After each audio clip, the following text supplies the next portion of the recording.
Темата на това мероприятие е ролята на исляма в ежедневието на мюсюлманина. Уважаеми братя, тази религия е лек за всички проблеми на човека в земния живот. Тя е спасението за човека и в отвъдния. Казвам се Сайде. На 14 години съм в село Горно Краище.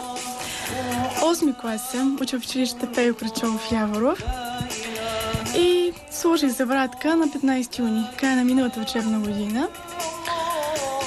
От тогава започнаха всички проблеми, които ги имам сега в училище. Сайде е българка от Западните Родопи. Изповядва исляма. В училище е отличничка. Вкъщи не слуша музика, защото е грях. Не празнува рождените си дни, защото Коранът не дава, и ако момче я покани на среща, ще трябва с тях да бъде и трети човек. Историята, която ще ви разкажем, е от село Горно Краище. Тук църква няма. Има само джамия и всички са мюсюлмани. Но една забратката, която е символ на исляма, забратката на едно 14-годишно момиче разделя хората в селото. И то така ги разделя, че появата на екипа ни тук се приема с особено подозрение. А в обвиненията се чуват думи като радикален ислям, национална сигурност, заплаха, докато на повърхността на проблема виждаме един училищен правилник. Какво пише във вътрешния правилник на училище? Ученикът няма право с облеклото си да изразява верска или религиозна принадлежност. Ти си на 14. Да. Защо поиска да сложиш забратка? Защото, в исляма е така, че всяко момиче, което навърши определена възраст, трябва да се покрие с кърпа. Сайде и родителите й ни поканиха на вечеря. На другия ден цялото село знаеше за гостуването ни. Едва днес обаче комшиите ще разберат за какво си говорихме с нашите домакини. В края на миналата година вече бях сигурна, че искам да сложа кърпа. Тя пожела да изпълнява вярата си, религията, както в Корана Аллах повелява. Доволни ли сте от това, че вашата дъщеря сама е взела това решение? Естествено, това не е право. Трябва да бъде убедена, за да знае за какво го прави. Ислям значи мир. Ислям значи послушание към Всевишния Аллах. В исляма кърпата е задължение, тъй като тя предпазва жената от погледите на чуждите мъже. Пази е чиста. Жена, която не носи кърпа, това за нея е грях. Учителите на Сайде подозираха, че ние сме предубедени по темата. И ни отне време да ги убедим, че е важно да чуем всички аргументи. Приеха ни в учителската стая. Всички преподаватели са вярващи. 3 от учителките са християнки, а останалите – мюсюлмани. И директорът на училището е мюсюлмани. Моята дъщеря учеше в Благоевград. Аз разписах правилник за вътрешния ред, в който беше уведомена, че тя не може да ходи с бюстие, с обици по пъпа, с прозрачни дрехи и така нататък. Това равно ли е на забратка, прозрачни дрехи и бюстие? Да, защо не? Ученик трябва да има приличен вид. Има разлика между бюстие и късапова и забратката, защото забратката, това е по-морално.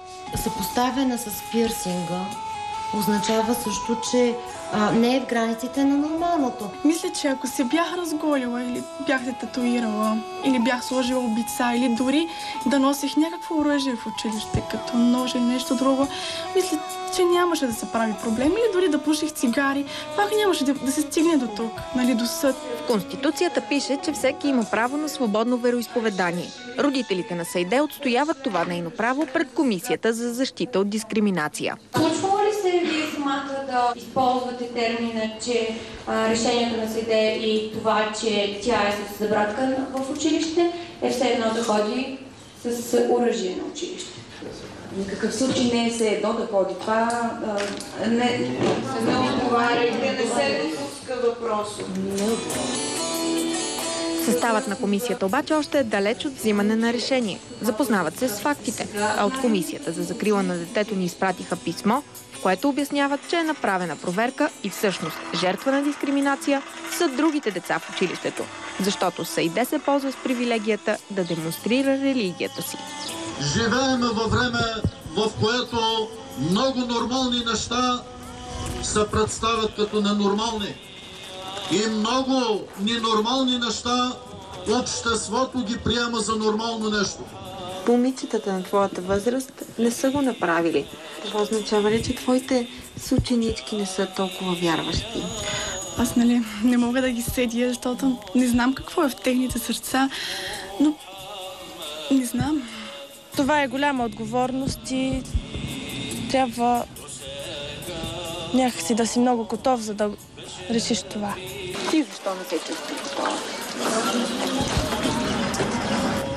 Защото не мога. Не искам. Като че ли излезаха две позиции, едните са от едната страна, другите са от другата и повече нещата вече като на друга основа върват, не толкова към самото момиче. На каква основа? Не знам, нека да отговори колежката и нейното мнение да чуем. Коя колежка? Това ли представители на другия лагер? Лагери не става въпрос, питайте, нека да каже мнение. Айше Шериф ни разказва, че подкрепя момичето, защото е преживяла същото. Като малка от Айше я прекръстили на Алина, а в училище се опитали да сменят името и на Мария. Другите учители пък казват, че го прави, защото искала да стане директор на училището. Тя отрича. Вие сте подписала тази забрана? Да.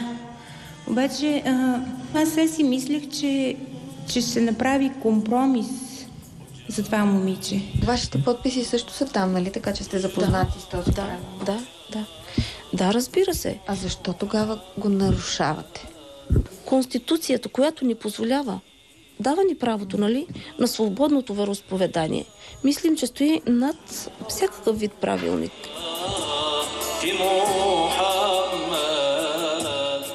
От колко време не си сваляла кърпата си навън? Една година. Сега трябва да сложим шала, тъй като влизаме в джамията и трябва да покриете косата си. Помогнеш ли? Разбира се. Може да направим нещо от този сорт. Трябва ли нещо специално да направя, като влезете? Не трябва. Само трябва да се влезем и да влезем.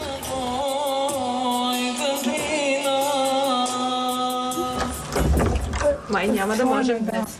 Всеки може да влезе в храма по всяко време. Да, разбира се. И всички знаят къде е ключа. Предполагам, че всички знаят, да. За братката на Саиде пречи ли по някакъв начин на учебния процес? Не. Момичето също не пречи. Изобщо. Нито момичето пречи, нито за братката пречи. Част от учителите не ми говорят. Когато аз минавам и ги поздравявам, те не ми отвършат на поздрава. После се обръщат на другата страна, без да кажат нищо. Когато съм в час едно, не ме забелязват. Абсолютно целият колектив нямаме нищо против за братката на детето. Пречи в смисъл има дисциплини, в които има изисквания ученика как трябва да се явява. Примерно по физкултура трябва да се явява в спортен екип. Днес класът на Саиде няма част по физическо възпитание. Упражнения правят по-малките ученици. По никакъв начин детето не му пречи това, че той е с забравка. Успява ли да участва във всички спортни дейности? Както и по всички предмети, така и по физическо тя е активна. Учителите смятат, че преподавателят по физическо защитава забратката на Саиде, защото е близък с семейството й. Както молитвата в исляма е задължение, така за жената е задължение и за братката. Можеш да намесваш тук религия, да настройваш населението срещу хора. Ние сме също мусулманки. Колегите мусулмани изпитват страшно неудобство от цяло село, защото ги изкарват като невярващи. За това, че те подкрепят правилника на училището. Значи, тези хора или трябва да се откажат от работата, или от религията си. Така излиза. Госпожа Бъскова също искаше да има. Обаче прецени, че образованието в училището е светско и се отказа. Тя трябва да си гледа децата. И ако иска тя да сложи за братка, тя трябва да се прости с работа. И с образованието ли означава? За какво е образованието, след като ще стои дома? Според религията, да, жената е домакиня, майка. А има ли възможност да сваляш кърпата си пред прага на училището? Ами не. Какъв е смисъл? Нали? Влизам вътре, те ме виждат без кърпа, след това отвън пак я слагам. Вие по-малко вярваща ли се чувствате от това, че не носи? Точно обратно. Аз не вярваща съм и се страхувам от Аллах. В тази част, когато време за молитва, тук се кланят само мъжете. Жените, когато искат да се кланят, се качват горе. Как прекарваш свободното си време? Ами, тренирам се вкъщи, нали, ако е време за молитвата, изпълнявам молитвата. Колко пъти на ден? 5 пъти на ден. След това, нали, научавам каквото имам за другия ден. Нали, чета Корана, колкото мога, старая се да го не изостявам. Тук се кланят жените, тук те изпълняват своята молитва. Нали, когато я изпълняват, и отдолу има мъже. Се спуска това търде, за да не могат да наблюдават нито жените мъжете, нито обратното. Един ден Саиде отива на училище, но оттам я връщат. Родителите й разказват, че първо се прибрала дъщеря им, после дошла бележка, защо не може да е в училище. Няма да забравя никога, когато тя се върна от училище. Виждаме в какъв вид е. В първи момент ние се помислихме, че тя е болна или нещо им се е случило. Когато експерт станава каза, че това момиче е бомба с закъснител, ми казаха да вземем решение по този проблем. Дойде такова становище, че трябва да се отстрани момичето до решаване на проблема. След това дойдоха други инстанции. И от някаква друга инстанция, аз вече не ги помням, я върнаха. Прави ли се нещо на излизане от храма? Ами не, нали, по принцип, когато се влиза в храма, мюсюлманите казват Еселаму алейкум, защото, нали, в джамията има, ние казваме лайките, т.е. ангели, на които ти отправяш селам. Родителите на Саиде и хората, които познават исляма, казват, че в тази религия символи няма. Тоест, според тях, за братката няма как да противоречи на училищния правилник, който забранява религиозните символи. Символи на вяра, не знам кои са символи на вяра. Забулването е, според мен, верски символ. Символ на коя религия е събратката? Даниела Генева трябва да е арбитърът в спора. Тя е училищният психолог. Виждате ли някъде място за примирие между всички страни в конфликт? Не знам. Бих избрала религията, тъй като тя стои над образованието. Ще спре да ходи на училище, така ли? Надяваме се подобно нещо да не се случва.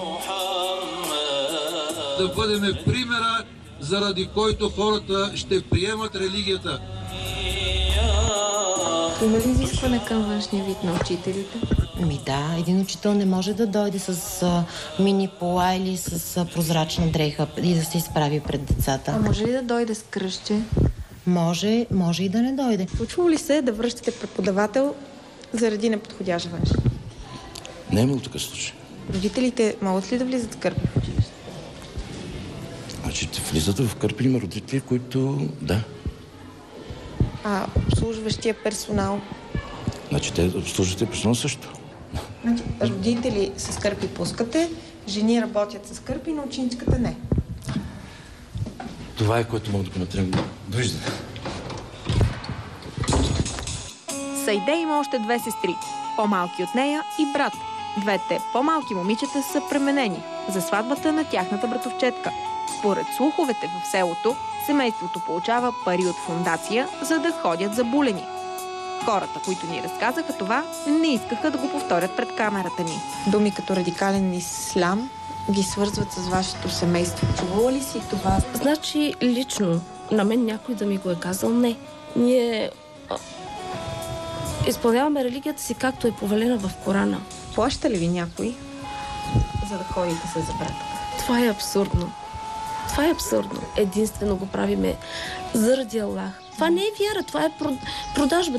Лъжата не е част от вярата. Лъжата е един от големите грехове. Един човек излъже ли, значи той категорично не е вярващ. Проблема си е проблем. Защото ако, нали, тя си завърши, но следващата година ще сложи друго момиче за братка. Държавата, Министерство на образованието да приемат най-после новия закон, но да има точния текст.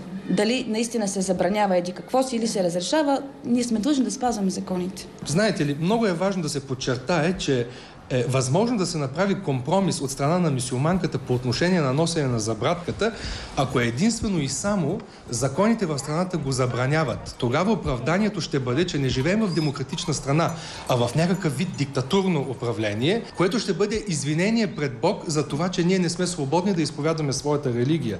Законът не може да бъде категоричен, защото и съдебните практики и решенията на съответните комисии не са категорични, както виждате в тази посока. Образованието е светско. Часовете по религия не противоречат ли на светския характер? Това, което е заложено в законопроекта е, че ние имаме изучаване на религиите в културен, в философски, в исторически план. Всички дали това се мюфтийството плаща за провеждането на тези часове? Не би следвало мюфтийството да плаща за тези часове категорично. Следвало или не би, мюфтийството плаща на ходжата в Горно Краище по 6 лева на час или 858 лева за първия срок, за да преподава религия.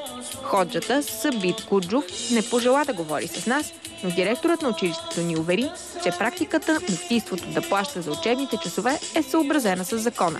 И тази практика я има в още 26 градове и села, виждаме от справка на мюфтийството. На тръгване от Горно Краище получих като подарък от семейството на Саиде шала, с който бях в джамията, и Корана. И си мисля, че свещената книга не може да разделя хора от една и съща религия. Затова да видим дали шалът на Саиде е само въпрос на религия или е въпрос на законите в страната. Защото законът за народната просвета казва, образованието е светско и е задължително до 16 годишна възраст, а пък Саиде е на 14 и иска да изповядва религията си, защото Конституцията й позволява. И ако търсим синхрон, а не противопоставяне, поне един закон трябва да се промени.